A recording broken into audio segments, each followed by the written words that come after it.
Hey, what's going on, everybody? Good morning. It is the morning after Book of Boba Fett, Chapter 2. We got this new episode that dropped on Disney Plus, and I'm excited to talk about it because this was an interesting episode. This really was, and it hit me differently the first time I watched it, and then when I watched it again, I actually took it a whole different way, and it actually made me appreciate the episode a whole lot more. So if you're tuning in on the YouTube channel, thank you for watching and for joining. If you're listening on audio format and podcast form, thank you for listening. You could find these episodes drop every Thursday morning around 9 a.m. Eastern Time, both on my YouTube channel, the LOWKEY GEEK YouTube channel, and podcast format under the LOWKEY GEEK podcast channel, whether it's Apple Podcasts or Spotify, Google, what have you, Amazon Music. It is all available everywhere podcasts are listened to or heard or whatever. You know what I mean. But yeah, Tribes of Tatooine. That is the episode title here. And let's just get into it. And as always, I like to just start talking about my initial thoughts of the episode. And then I'll start breaking things down based off what I watched and my point of view and stuff like that. So this episode was interesting because it was mostly all flashback. And if you listened or watched the previous episode, I mentioned that I had a feeling that this was going to be one of those shows where we're going to get a lot of new stuff that Boba and Fennec are going through currently in the current timeline. But we're also going to get a lot of flashbacks to see and learn what Boba has been up to ever since he got out of the Sarlacc pit and he got rescued by the Tuskens, and leading up to the events that we saw his return in The Mandalorian. And this episode was a pure example of that, because I would say like maybe the first 15 minutes of the episode was all present time, and then the rest of the episode was all flashback. And the much longer episode from last week, the previous week, around 15 minutes or so. And I think that kind of threw me off the first time I watched it, because I was hoping to get more of a balance, and maybe things will change as the episodes progress and all that. But we definitely got a lot of flashback and a lot of things that we learned about Boba before the time that we were reintroduced to him. But in the very beginning, as I watched it the first time, the thing that really threw me off the most, and this is one of my only criticisms I have of the episode, is that I know I praised last week how the stagecraft and the set designs and the environments all look really real. It really looks like they are in Mos Espa, in this, off-world planet and all that, in the city. And I really, really appreciated the work they've done there. That's still very present in this episode. The only thing that took me off was some of the CG. And I'll get into it as I discuss more about the episode, but there were certain moments throughout the episode where the CG really threw me off a little bit. Maybe I'm being a little bit too critical, and I'm looking too much into things. But I remember kind of laughing about it as I watched the episode for the first time. When I watched it the second time and I just focused on the storytelling, I ignored all that and I appreciated the episode for what it was, and that was the pure directing and storytelling that was put together. This is very similar, in my opinion, to like Dances with Wolves scenario, where Boba, you get to see him really, adjust and become one of the tribesmen within the Tusken tribe that he's a part of. And it was really, really interesting to see him adapt to their ways and them welcoming him into their tribe as he does certain things to kind of help them out and all that. And you get to see really how him as a character has progressed into a diplomat or into a person of the people, how he gains respect that way. And that's something that we know that he's trying to do in the similar vein on Tatooine. So very, very interesting to see how all that unfolds. Still, the acting is still very well done. You could see a lot of Robert Rodriguez influence throughout the episode, especially during the battle scenes, with the shaky cam movements and all that stuff like that, which I thought was interesting and a nice touch there. But overall, after the second viewing and after allowing myself to really appreciate the story and the directing, I really think this was such a stronger episode compared to the previous one. And I'll get into all that. So I'm really interested to hear how many of you first saw the episode, how you first took it. Did you allow yourself to rewatch it and kind of give yourself a moment to appreciate what the story was trying to portray, how the directing was done throughout the episode and all that? Because it really changed my point of view, because I was being very critical about it the first time I watched it. There were a lot of comedic elements throughout the episode that I found myself laughing a little bit way too much than I should be in a Boba Fett type of series. But it's not foreign for this type of humor to exist in the Star Wars world, in the universe.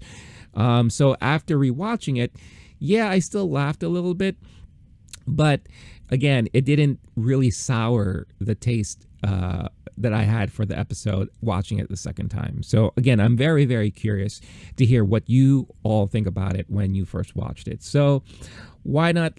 Let's just dive into the spoilers stuff now. And if you didn't gather already, I did really like this episode. I really, really did. And I think it is a very strong episode. And I do feel like we are slowly getting the progression of Boba's transformation from being a bounty hunter into what he's trying to be now. And that is kind of like a ruler or a head boss or something like that. A person of respect within the Mos Espa city and Tatooine. So, and perhaps the galaxy. Let's see what happens, right? So when the episode starts off, basically it picks up where things left off in the previous episode, where you see Fennec with her captive going back into Jabba's palace. And again, Fennec is such a freaking badass. No vehicle, no mode of transportation. She's just marching this dude along, right? So they walked all the way from the city to the palace, which it looks like it's quite a bit far away, right? So they get to the palace, and I do love the shot that they had when you see the doors opening up, just like how we saw it in Return of the Jedi. Very nice touch there. And you have Boba and Fennec, and now they're interrogating this dude, right? And he's not talking, right? He's not spilling anything. He's not giving up his sources, who hired him or whatever like that. And Fennec, again, is just like, look, you got to say something and all that. And then they mentioned that he is a member, this assassin is a member of the Order of the Night Wind, or he didn't mention it, but the robot there that Boba has within the palace gives a little background based off of how he looks and how they're not to be trifled with, and they are fully dedicated to their orders and the task at hand, and they're not willing to give anything up, and they're willing to sacrifice their own lives. And we saw that, right? We saw, like, because Boba threatens to chop his head off, and he still doesn't want to talk, and he's even like leaning into the sword that the Gamorrean guard is like holding over his head, under his neck and all that. So really, really, he's not giving anything up. So Fennec takes it upon herself, like, all right, if you're not going to talk to us, then, we have no use of you. So why don't we just feed you to the Rancor? And when she first mentioned that, I was like, wait a minute. As we all know, the Rancor is dead, thanks to Luke. Did they get another one, perhaps? Did Bib Fortuna, was he able to secure another Rancor in the palace, right? So same thing like we saw in Return of the Jedi. The trapdoor opens up, dude falls down, and he is freaking out, right? And you see like the throne platforms, move on up so that they could see everything through the grates there on the floor, and the doors start opening up where the Rancor was held and all that. So he's still freaking out and all that, and then he finally starts talking, and he's like, the mayor hired me. I was sent here by the mayor. And then the door opens up and reveals that there's nothing there. And Fennec was just like, it's empty, you dummy. You just spilled the beans. You fell for my trap. So they understand that, all right, now it's time to pay the mayor a visit. So they're walking over back in the city, and they go to the mayor's office. Now, here's the first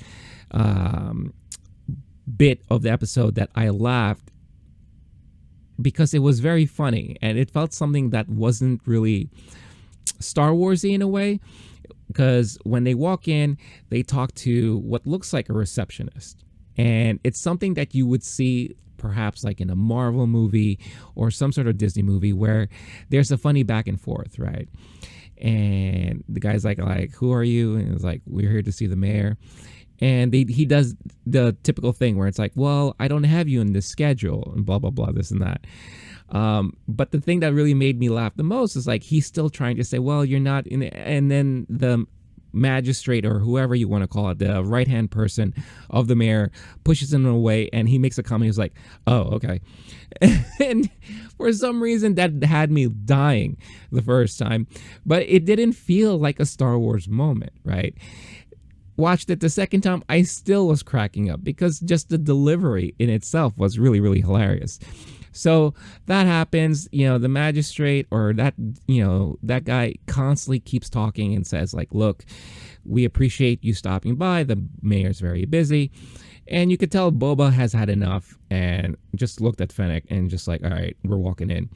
So they ignore all the warnings and they walk in. And we finally get to see the mayor for the first time. And the mayor is like that hammerhead creature, alien race, who has a translator. So we're able to understand, what he's saying when he talks in his language. So the mayor's like, who is this person that is, walking in here unannounced? And Boba's like, you know very well who the hell I am. I'm freaking Boba Fett, right? So, you sent one of these guys, you must know who I am because you sent this person to, come and assassinate me. And, again, we get a confirmation that, oh, this is a member of the Order of the Night Wind and blah, blah, blah. And then one of the guards actually shoots him dead. So he tries to spin it in a way where it's like, thank you so much for bringing this to our attention. They're not supposed to be found outside of Hutt space or whatever they say there. And here's your bounty. Here's your reward and all that stuff like that. And, in a way, it's kind of a slap to the face to Boba because Boba's like, I'm not a bounty hunter anymore. And he says that when the mayor kind of like questions him and is like, look, there's something you need to know. Being a bounty hunter is very different from, being like a ruler or being, the main head of families and all that. There's a different set of rules. It's going to be a very different thing for you and all that. And Boba, piqued his interest and was like, oh, well, what do you mean? So the mayor tells him, you got to go back to that cantina where, Flashdance lady is at. Good old Jessica Biel's there. So, all right. So they go back. All right, something's afoot. They go into the cantina and, Jessica Biel is like, oh, well, I didn't know you were stopping by. Thank you for coming over. You sit at the bar. I'll try to secure your table. And Boba's like, all right, cut the bullshit, right? What's going on? I was told by the mayor that I should come here because there's something afoot or I need to know about something. And she's like, wait a minute, you haven't heard? Now she mentions that the Hutt twins that are cousins of Jabba are wanting to reclaim their right of the throne that Jabba vacated. And Boba's like, no, that's impossible because the twins, they're busy on like Huttese or whatever, the Hutt land, Hutt world and all that. They ain't got no time. This is my domain now. Then you start hearing the drums in the background, right? And like, uh-oh, something big's about to happen. So everyone walks out. Boba's like, yo, Fennec, watch my back, all that stuff like that. And then you see the entourage, the parade coming in, and you see these poor guys. There must have been like 20, 25, 30 of them just, parading this platform. And we get to see the twin Hutts there, the cousins of Jabba. This is the moment where I was like, whoa, hold on. Because for me, the CG looked completely off. This was the very first time in a Star Wars movie, or like even from The Mandalorian, that I thought the CG just didn't work. In second viewing, I kind of tried to look past it, but for me, it still felt like, something was a bit off, right? So regardless. So they start interacting, and, the twins are like, hey, we're here to get what's ours. This is our family's right and all that. And Boba's like, no. This is my domain now. I'm here. I'm taking over the throne and all that stuff like that.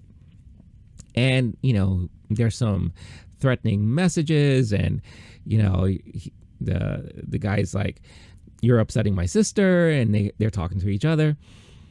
And then out comes one of the most interesting characters that I've seen in Star Wars in a very, very long time. And I was intrigued. And that's when this dude showed up. We have ourselves a black-haired Wookiee that is working with the Hutts. And just look how menacing this guy is, right? Obviously, he's like a warrior figure and all that. And he just looks completely badass. And I was like, holy shit, this character is dope. I need to know more about this guy. So thanks for the internet, I was able to look it up. And apparently this is a character that is canon, that is found in the comics. So I went over to /film, and I pulled up an article that they wrote about. And basically what they're saying is that this character is itself a bounty hunter. And this character first appeared in the Star Wars comics under the Marvel Comics run back in 2015 within the Darth Vader series.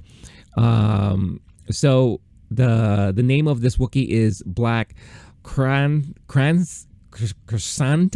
I don't know if I'm pronouncing that right, but yes. So this Wookiee warrior worked with both Vader and Jabba the Hutt, much in the way that Boba Fett kind of did. So he is basically a bounty hunter-like character. Very awesome. So I need to know more about this guy. Now, I'm pretty sure we're going to see a lot more of this character. Now, what this article also mentions, which is something that I totally I wasn't aware of until I started reading it, and I was like, oh yeah, that's right. This could heavily imply that we might be building a reveal to another known associate of this character, and that is Dr. Aphra. Dr. Aphra is a main character that was introduced to in the Darth Vader series. And Aphra eventually had her own comic book run and all that stuff like that. Full name is Shelley Lona Aphra. She kind of operates in the gray, not necessarily an ally of the Empire or the Rebellion. She kind of like does her own thing, right? But she ultimately teamed up with Vader for a series of secret quests, including building a droid army and finding the whereabouts of Luke Skywalker. So there was a very long storyline within the comics about this character. And what makes this interesting is that since she has associations with this Wookiee, with the Hutts, with Vader and all that stuff like that, could we possibly see an aged Dr. Aphra appear within this series? quite possible. You could tell that they're getting influences from the comics, which is considered canon. So very, very cool stuff. And I was just like, yeah, I'm all in. I need to know more about this character and what's going to come out of it. So, this Wookiee comes out and Boba's not even phased. He's like, look, I don't care. You could bring out your biggest warrior and all that stuff like that. I'm still not giving up the throne and all that. And the Hutts kind of converse and they're like, look, violence is not a good look. We'll keep in touch, sleep lightly, blah, blah, blah. And they make their exit and all that. So Fennec and Boba, they have their little powwow. And Fennec, being Fennec, was just like, first thing she says is like, you do know that if we're gonna kill them, we're gonna need to get permission to do that. And Boba makes a little joke about like, well, maybe things have been settled. And she's like, do you really think so? And he's like, nah. And then they walk off. And then Boba now gets back to the palace, and we see him back in the Bacta tank again. That ends the current period events, the period that we now see the present Boba. Now starts the rest of the episode where it's all flashback. And like I mentioned, this was like 15 minutes in, right? So for the rest of the episode, and before I forget, something that I also noticed too, as they were walking through Mos Espa, and I noticed this also in the previous episode, but they really highlighted it a lot more now. One of my favorite bounty hunters that we really didn't get to see a lot of, especially on screen, is Bossk. Bossk, there's something about this bounty hunter that that really intrigues me. Right now, I didn't really read a lot of him in the comics. I know he was very present in the comics, and I believe in some of the books. But I remember when Star Wars Battlefront, the latest iteration that came out, you were able to play him as one of the, VP characters or whatever have you. And just his set of skills alone, I love. I really, really fell in love. And it's like, Bossk is a badass. And it would be so awesome if we got to see him in the big screen. Now, we haven't seen Bossk yet, but as we're walking through Mos Espa in previous episode and in this episode, and even we also saw kind of a Bossk presence, is because there's a lot of his alien race is Trandoshan, right? I believe that's how you pronounce it. Let me just make sure. Yeah, Trandoshan. And there are a lot of Trandoshans in Mos Espa, and more possibly on Tatooine. We saw a Trandoshan come over and pay his respects to Boba, offering his, his little peace offerings and all that stuff like that. So, given that there's tons of Trandoshans on Mos Espa and on Tatooine, are we gonna possibly also see Bossk show up? Because we're gonna have to see some other bounty hunters pop up in this series. Because given that Boba is a ex-bounty hunter, I'm sure there's a lot of people that probably had run-ins with him and learning that now he's trying to take on this higher role. Are we gonna see some scuffle about, well, this guy was one of us, or like one of us. We kind of want what he got. So what can we do, right? Don't know what's going to happen, and I don't know if that's all true or not, but it's speculation, right? And, it wouldn't be Star Wars if there wasn't any kind of speculation. So it was just something that I noticed that I wanted to highlight there real quick. So we get to the flashbacks there, and we see Boba hanging out with good old the Tusken Raiders, and he's learning how to fight with the gaffy stick. So they're teaching him how to kind of fight with the gaffy stick and all that stuff like that, and you see him progressing, messing up, progressing, but you could tell that he's really interested to learn how to fight with this new weapon. Because it looks like to me that Boba is used to just firing a gun, a blaster pistol, rifle, or whatever like that. He has his trusty flamethrower torch and everything like that. But hand-to-hand combat is probably something that he's not so great at. So it was really, really interesting to kind of see him learn how to use this new type of weapon. As he's learning to do it and all that, and he's really, really picking it up and he's learning more. All of a sudden, we see something in the distance, and it's freaking the Tuskens out. All of them are scattering, and they're getting their weapons ready and all that stuff like that. And Boba has no clue what's happening. All of a sudden, we see laser fire coming from this thing, and it turns out to be kind of like a freight train. Something like, it's almost something like someone from like Snowpiercer, because it's this like fast-moving train that zooms on by, and they start firing on the Tusken camp.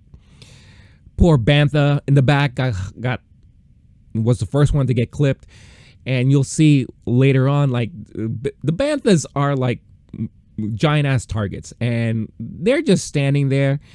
They just want to hang out, and they're getting clipped left and right. So this thing, zooms by.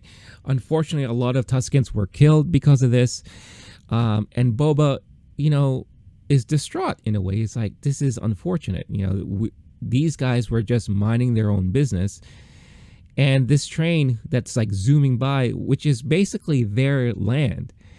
They're the ones that are, indigenous to the desert, the Dune Sea there on Tatooine. And that's something that we learn as the episode progresses. And these guys are just zooming by with no permission and just taking it upon themselves to kill them off, right? So as, they're kind of, remembering the dead, and they're putting all the dead bodies on the bonfire, Boba notices in the distance these speeder bikes. And then he comes up with an idea. He's like this. He's like, look, I want to help you guys out. We're going to attack that train the next time we see it. Leave it to me. I'll take a gun. I'll take a stick. And I'll come up with a plan to kind of take on this train the next time it comes around. So the leader was just like half believing him. He's probably thinking like, all right, this is kind of like a suicide mission, right? But whatever. So Boba starts walking, and we see him approaching this, I guess it's like a bar, right? It's a little off the beaten path hangout where you see some like humans enjoying their drinks, but this biker gang, that's basically what they are. They are the Star Wars biker gang. They got the vests, and they look like they have like their own, patches and their own logos in the back and all that. And they're partying, right? They're like having a good time. They're joking around. They're drinking, alcohol. They're playing games. They're laughing and all that stuff like that. They're imposing on all the other patrons. They steal the food from the patron's table. They even steal a drink. One of the dudes tries to step up him, after he mutters something. And now it looks like it's going to be a full-on brawl between the patrons and this biker gang. And in comes Boba Fett. Almost like the Terminator, right? He comes walking in, and he has like no care. He's like, I came to basically take you guys out. And that's probably one of like the biggest like fight scenes of this episode, right? Where he basically just goes to town. And this is where I said that the Robert Rodriguez kind of action scene really takes place and has a lot of influence here, because you get a lot of the shaky cam stuff, you get a lot of great action, great fights and all that. And Bob wipes the place clean of these biker gangs, right? So the patrons are obviously relieved. He celebrates by drinking something at the bar that was left behind, and he makes his exit out. And now we learn that basically he went there with a purpose to take them out so that he could take the speeder bikes. So he got the speeder bikes, and he's coming back to the camp. And this was another moment that I started laughing. And this does kind of fit more within the Star Wars realm, as basically he presents the speeder bikes like, this is my gift to you. This is how we are going to take on that train. And he turns around and all the Tuscans are like dismantling these bikes. They're almost like Jawas, right? Like, they don't know technology, right? So they're like hammering away, taking things off the things. And Boba's like, whoa, whoa, whoa, what are you doing? No, we are going to use these to take on that train. And I'm going to train you guys on how to ride them. So I thought that was really hilarious. And then the next montage scene of the training is also very comical for me. Again, doesn't feel like Star Wars at all. And like I said, first viewing, I was really thrown off by it because all I could do was just keep laughing because it felt like a different type of series I was watching. But he's teaching them how to ride the bikes, and obviously there's a lot of mishap. They don't know technology, they don't know how to like move forward or back. Guys are falling off, someone runs over a dude, but he's also teaching them how to jump from a moving vehicle. And that's where we get a lot of comedic moments too, where the guy misses, the guy makes it and then falls off, blah blah blah, this and that. But eventually they start learning and they get the hang of it, right? So all is, they're all set and they're ready. And they're like, all right, we got our training in. We think we know how to, ride these things. And we have a plan in place now to take on this train. Fast forward, Boba is getting really, really good with the gaffy stick. And he's learning and all that. Now comes the freight train. And when I say freight train, I'm thinking of that Guns N' Roses song. Night Train, sorry. But they should have played something like that during the next sequence because this is like a full-blown, almost like Western type sequence where they're now going to use these bikes to ride along next to this train to take it over. So this is like pure Western right here. And they go forward, they're speeding along with this train, obviously there's some casualties and all that, but they also set it up so that they had a setup along the path of the train where they have these like expert marksmen. These Tuscans are really good shots. And we should have known that already because we got a glimpse of that in the prequels in episode 1 when they're taking pot shots at the pod racers, right? And with pretty decent success. So these, marksmen are taking out the people who are peering through the windows and like really like firing on the camp and firing on now these speeder bikes. So they're able to like get on top of the speeder bike, on top of the train, I should say. And then we get a shot of the driver.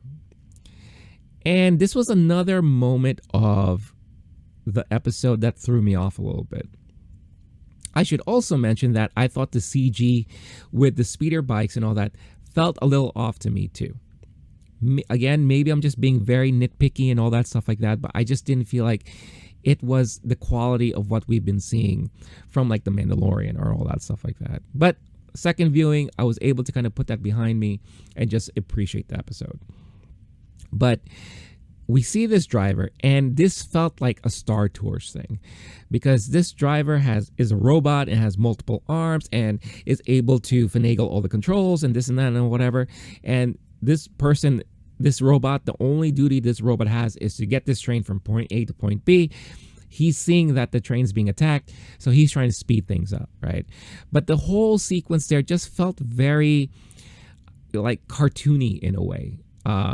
And it threw me off, I'll admit. Even in the second viewing, I was just like, this is kind of ridiculous. But you know what? I'll go with it. I'll go with what they're throwing at me. So they're going on and they're taking the guards out and this and that.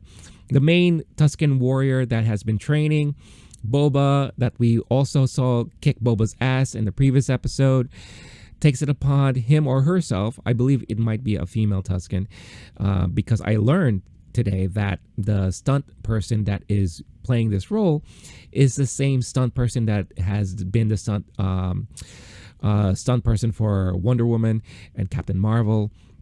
And so she's very well known in the industry, especially under the Disney properties. So I thought that was also really cool too, to learn that.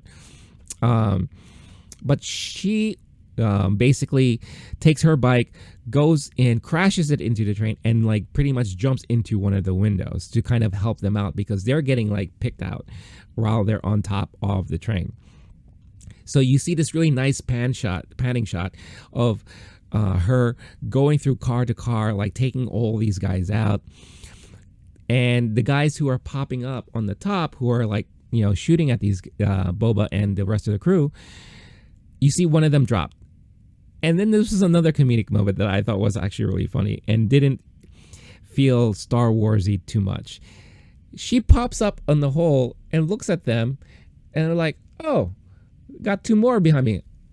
Gets down and you see them get dragged in and thrown out. So I thought that was a very comical action scene right there. This whole scene also very much reminds me of the train hijack scene in the Solo movie. Very, very similar feel to it and all that stuff like that. And I wonder if you caught that as well. But they finally get to the front of the train, but then they have this big, turbo, engine that is constantly like picking up speed and blows people away and all that stuff like that. So Boba goes into the cockpit, and comedic moment number 2, or 3, 4, 5, I don't know how many there have been so far already. He's like, I need you to stop this train. Robot kind of looks at him like, I'm out, yo. Busts through the window and leaves. And Boba's like, the fuck? And we see the robot, tumble in the sand, and it's just like, okie dokie, I'm gone, and runs away. So very much like in the vein of like the droid troopers that we saw in the prequels. Same type of comedy there. So whatever, I took it for what it was. Boba finds a way to like stop the train. The train stops and they're able to now take over the train. Now this is a part of the episode where we really start seeing Boba take on the reign of like diplomat or, person of the people. And we see that there's a lot of these people, I don't know if you want to call them like elites or dignitaries or whatever like that, but they're saying, this is a freight train, we just use this as transport and all that. And Boba's like, yeah, but you never got permission from these guys to use their land to, transfer your goods and all that stuff like that. You didn't even like give any offerings or what have you. There's another funny moment where he's like, are you carrying any spice? And the guy's like, what spice? What does it look like? And you see these Tuskens walk out and they drop this box and all the spice, kind of spills out. And he's like, well, it looks like that. So I guess you do know exactly what spice is. And right now things aren't looking so good for you. He's talking to the main leader of the group there. So basically he gives them like an ultimatum. He's like, look, you've been rummaging through these lands for your own benefit and all that, and you've been torturing these Tuskens. This is their land, so they are now taking back the claim of their land. You have no right to come through here unless you make a deal with us and all that. And to show us our civility and how well we are to show that we're willing to work with you or whatever the case is, that we're not that bad of people. We're just, this is the place where we belong, and you can't just be abusing it. We're going to let you go. And they're like, all right, so go ahead. You're not going to take the train back here, but you're all going to walk to Hammerhead, to wherever, and Anchorhead, I believe it was the place, which is like the main port and all that. And it's like, but we're not gonna survive. They're gonna kill us, or we're gonna, go thirsty because we have no water. It's like, look, we already have this agreement now. No one's gonna bother you, and we're gonna give you some of those crazy pod things, and you're gonna live off the milk, just like how everyone here has been living off the milk for decades, right? Then they find, so they walk off, and some of the Tuskens, they find the water car, and they got all this water coming out, and they're like elated. They're like, oh, we got water. Woo! Our savior, Boba Fett. Praise be. And then you see the head of the Tuscans give a nod of appreciation and all, and Boba did his thing, right? Now go back to camp.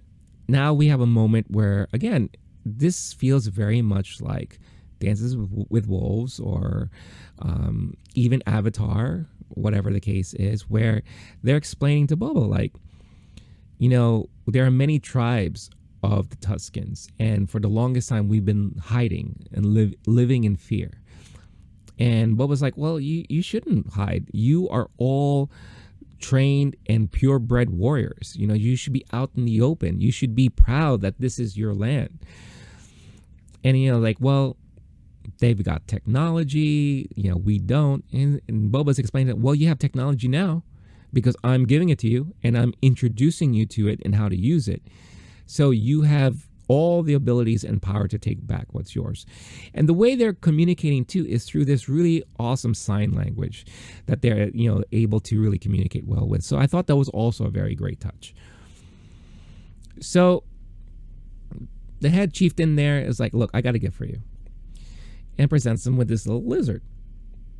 And Boba's like, oh, that's nice. And, it's being presented as, you are such a great guide. This will help guide you even further. And I was like, all right, well, this little lizard dude's going to help me guide, I guess. And then he gets spritzed with a powder and the lizard runs up his nose into his head.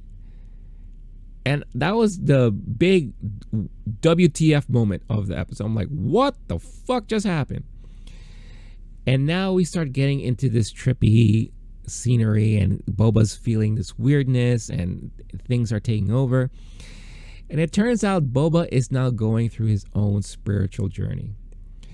Just like how the, American Indians, how they have this, tradition where you get like a spiritual awakening and you have to go through a spiritual walk to kind of find yourself and your purpose and maybe your place within the tribe and all that stuff like that. So we see Boba walking around at night, coming across this tree. We get flashbacks of, again, young Boba on Camino, seeing scenes from visions from that life. Fast forward to him in the Sarlacc pit struggling. The tree that he comes up to is engulfing him, just like how he felt like in the Sarlacc pit, and he has to find a way to break out, and eventually he does. Breaks off the branches of the tree, and we get the sense that he has been awakened, right? Makes it back to camp with the tree branch that he broke off in hand. And now they are going through the process of transforming him to be part of their tribe. And they give him the garb, the same garb that we saw him when he first showed up on The Mandalorian.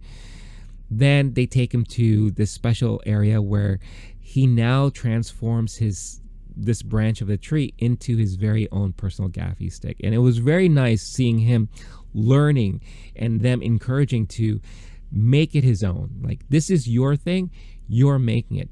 Just like how Jedis have to make their own lightsabers to, kind of do like that final level of their training and everything like that. This was his final level, his final stage to make his own gaffy stick and all that. And he makes a very cool, awesome looking one. Again, same thing that we saw him with as he showed up on The Mandalorian.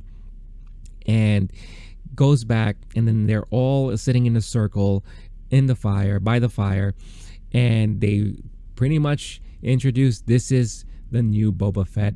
I am a part of this tribe. They start doing their little kata dance, and everyone's circling, dancing, and boom, episode ends. Very, very awesome episode. Really, really liked it a lot. Again, I appreciated it more after the second viewing because a lot of the things I mentioned that threw me off took over my mind when I was watching the first episode, which is unfair, because I didn't really get to appreciate the story of what was being told. After I had allowed myself to watch it the second time, then I finally started to realize, wait a minute, this is what we're seeing. Boba again, in his transformation from being a bounty hunter to what he wants to become later on, he is now being a person of the people.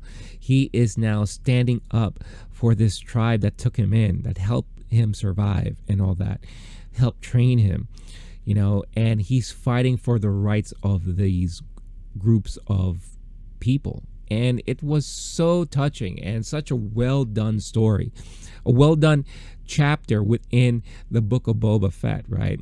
It's very, very interesting how they're doing it, and how the one character that we knew very little of, I believe he only had 6 to 8 minutes of screen time in the original trilogy, 4 lines of dialogue or something like that. We knew nothing about this character, and we're getting so much now, right? And he's turning, and they're presenting, this is Boba, the person that you've always were curious about. Now we're giving you this story that we are, fleshing out in front of your very own eyes. And it's making me really, really appreciate this character even more so. He was always a cool looking badass. Even his lines, though little, were very badass lines, right? Everyone's has their own speculation or fandom, own created stories about who Boba Fett was and how he operates and all that kind of stuff like that. But now we're getting a true sense of at least this iteration of Boba that we're finally getting now, the rebirth of Boba Fett. This is who Boba Fett's going to be. I read someone said something really, really brilliant on Twitter. It's like born out of water, rebirth into sand, right? And that's basically what we got in this episode. And I thought it was really, really well done. I really, really appreciated it. Moving now into the next episodes, we're going to get, again, flashbacks of how he got his Slave One spaceship, which I don't think they're calling it Slave One anymore, because of our woke environment and society. I think they came up with a new name for this ship, but we're going to get to see, obviously, him going after that, and then leading, obviously, into the events of when he first appeared or reappeared in The Mandalorian. So it's going to be really cool to see how that kind of fleshes out, because we don't know exactly what happened to his ship after the whole Sarlacc incident, right? And now we were also introduced to some new characters in the Hutt twins and this badass freaking Wookiee, right? What's going to happen there? There's going to be some, challenges and struggle for Boba within Mos Espa on Tatooine there. So how that's going to play out, how is he going to work with all the different crime families within this city? So there's a lot of more stuff to come into. And I'm going to say also too, like I understand also why people may not be liking this series yet. Because I think people are looking for something a little bit more fantastical, a little bit more present. The flashbacks might be throwing a lot of people off and all that. And it's a very isolated series so far. It's taken place in just 2 main locations, Mos Espa and the Tusken camps, right? That we see Boba turning into his rebirth, right? So for many people, it might be kind of boring, right?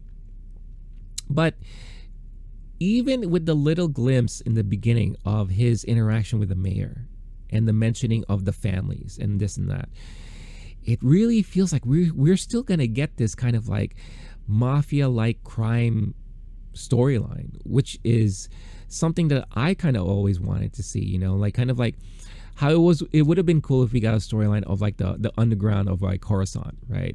With all the seediness and all this kind of stuff like that. But in a way, we're kind of getting that, but in a different format here and more along the crime families of Tatooine, that Jabba was ruling for the longest time. So I'm really, really excited to see where it goes from there. But that's pretty much all I got to say about that. Again, I'm very curious to hear all of your thoughts. It doesn't matter what I think. What matters most is what all of you think. So let me know in the comments, how did you feel about this episode? Are you like me, were you thrown off, and then maybe you allowed yourself some time to think about it or rewatch it, and then you get a really full understanding of it? Or have you already just been liking it, what you've been getting so far, and that's that? Or are you one of those who are not feeling these episodes yet? Because I've been seeing a lot of people, hating on this show so far. I don't necessarily agree, but I will say I can understand why. But, these are the storylines I think is refreshing to get within the Star Wars universe, because we've been getting the fantastical stuff. We've been getting a lot of the connecting tissue and, the Jedis and the Sith and, all the stuff like that. This is a different world now. This is the crime world. This is like the bounty hunters. These are, the politics of, this city where all of these crime families live in. We are really getting reintroduced to this character that we didn't know anything about previously. And we're getting a fleshed out backstory, basically, of his rebirth from bounty hunter to what he's going to be moving forward. So I will say, just, hang in there. I'm pretty sure things are really going to start picking up, and we're going to get a lot more reveals, a lot more like introductions probably. And yes, of course, we are going to get more flashbacks to flesh out the remaining storylines or the remaining journey that Boba went through until his emergence on The Mandalorian. So yeah, let me know your thoughts in the comments and all that. Again, if you are new, make sure to show you some love and appreciation. If you enjoyed everything, hit that like button. Subscribe if you haven't done so already. Check out the podcast on your podcast platform of choice. Download the episode. Leave a great rating and all that, because it really helps support the channel as I'm growing this little by little. But, I'm enjoying this, and I hope you are enjoying watching along as well. So, as always, stay cool. I will restart that all over again. Stay cool, stay classy, stay safe, and I'll catch all of you guys next week. All right. Thanks, everyone.